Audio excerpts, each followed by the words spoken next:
محرم الحرام میں یہ 10 کام نہ کرنا ورنہ اللہ تعالیٰ کا سخت عذاب فوراً نازل ہو جائے گا۔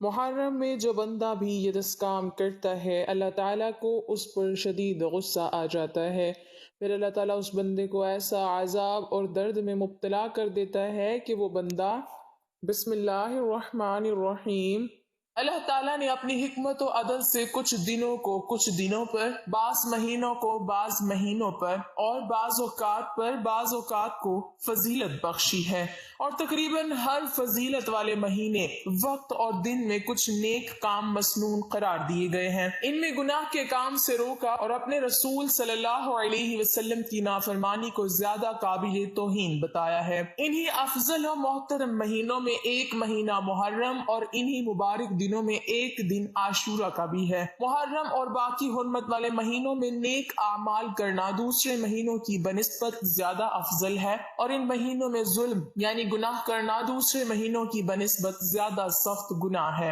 امام ابو بکر جساس نے لکھا ہے، ان بابرکت مہینوں میں جو شخص عبادت کرتا ہے اس کو دوسرے مہینوں میں بھی عبادت کی توفیق ہو جاتی ہے، اور جو شخص ان مہینوں میں گناہوں سے بچنے کی کوشش کرے گا تو اس کے لیے سال کے باقی مہینے میں بھی گناہوں سے بچنا آسان ہو جاتا ہے۔ اس لیے ان مہینوں میں عبادت کرنے اور گناہوں سے بچنے کی انوار و برکات سے فائدہ اٹھانے کی کوشش کرنی چاہیے۔ ناظرین، اللہ پاک نے جو کچھ اپنے ہاتھوں سے پیدا فرمایا اور جن چیزوں کو کن فیکن کہہ کر پیدا فرمایا، ہر چیز میں کوئی نہ کوئی حکمت ضرور ہے۔ اسلامی مہینوں کی ابتدا محرم کے مہینے سے ہوتی ہے۔ اس مہینے کی 10ویں تاریخ کو یوم عاشورہ کہتے ہیں۔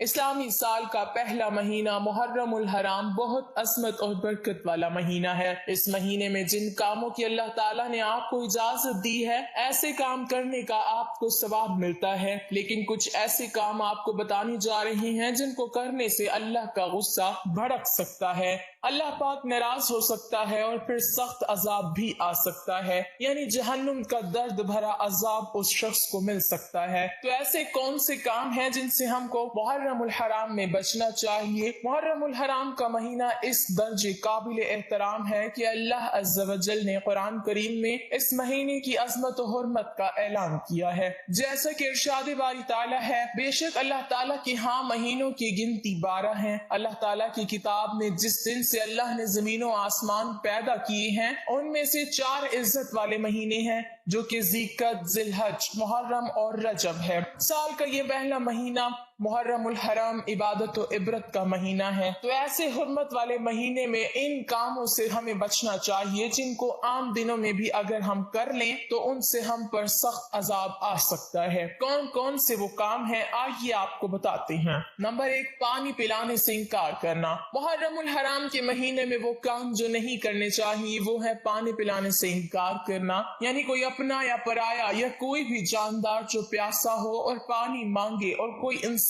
اسے پانی پلانے سے انکار کر دے تو بہت بڑا گناہ ہے۔ جو شخص کسی مسافر کو پانی پلانے سے انکار کرے تو اللہ قیامت کے دن اسے دردناک عذاب دے گا۔ اگر آپ سے کوئی پانی مانگتا ہے تو آپ اسے پانی پلائیے۔ یاد کریے کہ کربلا میں شہدائے کربلا کے اس درد کو جب 3 دن ان پر پانی بند کیا گیا، جتنا درد انہیں اس دوران دیا گیا، اہل بیت کو جو تکلیف دی گئی، ان کو پیاسا رکھا گیا، تو اس لیے محرم کے مہینے میں زیادہ سے زیادہ پانی پلائیے اور پانی سے انکار نہ کریں۔ پانی پلانا بڑے ثواب کا کام ہے۔ جہاں پانی کثرت سے ملتا ہے وہاں تو ایسا ثواب ہے جیسے غلام آزاد کیا، اور جہاں کم ملتا ہے وہاں ایسا ثواب ہے جیسے کسی مردہ کو زندہ کر دیا۔ رسول اللہ صلی اللہ علیہ وسلم نے ارشاد فرمایا، جو کوئی کسی مومن کو ایک گھونٹ پانی پلائے تو اللہ تعالیٰ ہر قطرے کے بدلے میں پانی پلانے والے کو 1000 نیکیوں کا ثواب دے گا۔ بروز قیامت میدان حشر میں لوگ انتہائی بھوکے ہوں گے، انتہائی پیاسے اور بالکل ننگے ہوں گے، لیکن جس شخص نے اللہ تعالیٰ کے واسطے کسی کو کھانا کھلایا ہوگا، کسی پیاسے کو پانی پلایا ہوگا، کسی ننگے اور ضرورت مند کو کپڑا پہنایا ہوگا، اللہ تعالیٰ اس وقت اس بھوک کے عالم میں کھانا کھلائیں گے، رحمت کے سائے میں جگہ عطا فرمائیں گے، کوثر کا کا مشروب پلائیں گے۔ انتہائی معذرت کے ساتھ کہنا پڑ رہا ہے اور بڑا عبرت کا مقام ہے کہ ضرورت مند کو جھوٹ بول کر، ضرورت مند سے بچا کر اور ضرورت مند کو انکار کر کے جو شخص کھاتا ہے وہ ایسا ہے جیسا کہ پتھر کھا لیا ہو، کہ اس سے اس چیز کا اصل فائدہ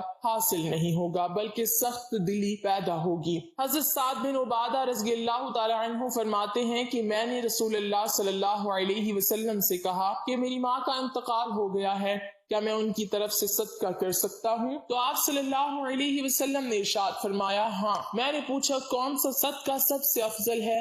آپ صلی اللہ علیہ وسلم نے فرمایا پیاسوں کو پانی پلانا۔ ناظرین، نمبر 2، کسی پر ظلم کرنا۔ ظلم کرنے سے ڈرو، بے شک دنیا میں ظلم کرنا قیامت کے دن اندھیرے کو بڑھاتا ہے، یعنی جتنا ظلم دنیا میں کرے گا وہ شخص روز قیامت اتنے اندھیرے میں رہے گا۔ روز قیامت جب لوگوں کو حساب و میزان کے بعد پل صراط سے گزارا جائے گا تو ظالم لوگوں کے لیے وہاں اندھیرا ہی اندھیرا ہوگا۔ حضرت ابن عمر رضی اللہ تعالی عنہ سے مروی ہے کہ رسول اللہ صلی اللہ علیہ وسلم نے فرمایا ظالم قیامت کے دن اندھیرے میں ہوں گے، جبکہ مومنوں کو اس وقت ان کے اعمال کے مطابق نور عطا کیا جائے گا، اور ساتھ ہی روشنی کے اضافے کے لیے وہ دعا کریں گے اے ہمارے پروردگار، ہمارا نور آخرت تک قائم رکھ، ہمیں بخش دے، بے شک تو ہر چیز پر قادر ہے۔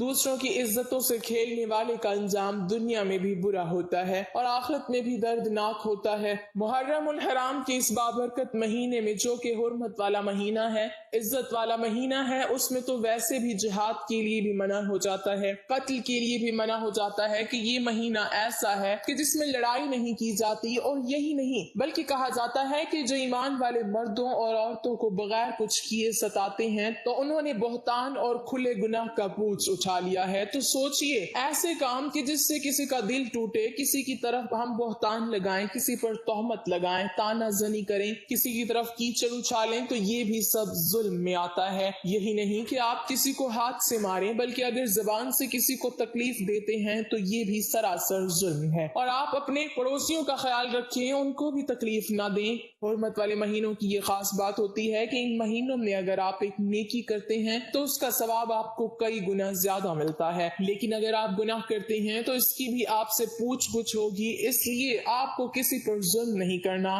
ناحق کسی کو تکلیف نہیں دینی، ایذا نہیں پہنچانی، کسی پر تانا زنی نہیں کرنی، بلکہ اپنے حسن و اخلاق سے سب کے دل کو جیتنا ہے، کیونکہ حدیث مبارک میں ہے کہ تم لوگوں کو اپنے شر سے محفوظ رکھو، یہ ایک صدقہ ہے، اور تم اپنے نفس پر یہ صدقہ کرتے ہو، یعنی کسی کو اپنی زبان کے شر سے محفوظ رکھنا بھی ایک صدقہ ہے۔ رسول اللہ صلی اللہ علیہ وسلم نے جب صحابہ اکرام سے سوال کیا تو آپ نے فرمایا کیا تم جانتے ہو کہ مسلمان کون ہے؟ مسلمان وہ ہے جس کی زبان اور ہاتھ سے دوسرے مسلمان محفوظ رہیں۔ تم جانتے ہو مومن کون ہے؟ مومن وہ ہے جس کے ایمان والے اپنی جانیں اور اپنے مال محفوظ سمجھیں۔ تو محرم الحرام کے اس بابرکت مہینے میں کوشش کریں کہ نیکیوں کے کام زیادہ کریں اور ایسے کاموں سے بچیں کہ جن سے آپ کی پکڑ ہو سکتی ہے، عذاب میں آپ مبتلا ہو سکتے ہیں، اس لیے ایسے کام اور دنوں میں بھی نہ کریں، لیکن اس مہینے میں خاص طور پر ایسے کاموں سے آپ بچیں، ورنہ وہ انسان ذلیل اور رسوا ہوگا جو شخص ان کاموں کو فخر سے کرے گا۔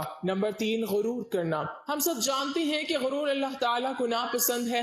رسول اللہ صلی اللہ علیہ وسلم نے فرمایا کہ متکبر یعنی غرور کرنے والے لوگوں کو قیامت کے دن میدان حشر میں چھوٹی چھوٹی چونٹیوں کی مانند یعنی چونٹیوں کی شکل میں لوگوں کو لایا جائے گا، انہیں ہر جگہ ذلت چاپے رہے گی، پھر وہ جہنم کے ایک ایسے قید خانے کی طرف لے کر جائے جائیں گے جس کا نام بونس ہے، اور اس میں انہیں بھڑکتی ہوئی آگ ابالے گی۔ تو اس مہینے میں جو کہ بہت پاکیزہ مہینہ ہے، عزت و حرمت والا بابرکت مہینہ ہے، جس طرح اچھے کام کرنے چاہیے تو ہمیں گناہ کبیرہ یعنی غرور سے بچنا چاہیے۔ نمبر 4، جھوٹ بولنا۔ جھوٹ بولنا اللہ تعالیٰ کو سخت ناپسند ہے، اور جھوٹے شخص پر اللہ اور اس کے رسول کی لعنت ہوتی ہے۔ محرم الحرام ایسا بابرکت مہینہ ہے کہ جس میں ہمیں سچ بولنے کی ترغیب دی گئی ہے اور کہا گیا ہے کہ زیادہ سے زیادہ آپ سچ بولیں، لیکن جھوٹے انسان کے لیے فرمان مصطفیٰ صلی اللہ علیہ وسلم ہے کہ جھوٹ سے بچو، کیونکہ جھوٹ گناہ کی طرف لے جاتا ہے اور گناہ جہنم کی طرف لے جاتا ہے۔ تو پھر سوچیں کتنا عذاب آئے گا اس شخص پر جو محرم کے مہینے میں جھوٹ بولے گا۔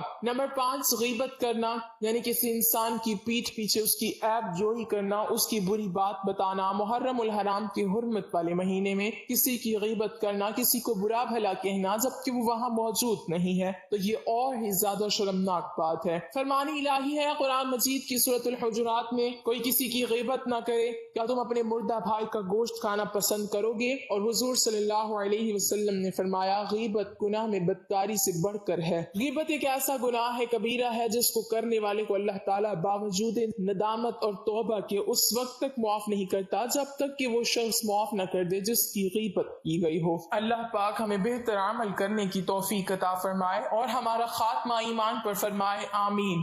ناظرین، کمنٹ باکس میں اللہ تعالیٰ کے 99 ناموں میں سے ایک نام ضرور ٹائپ کریں۔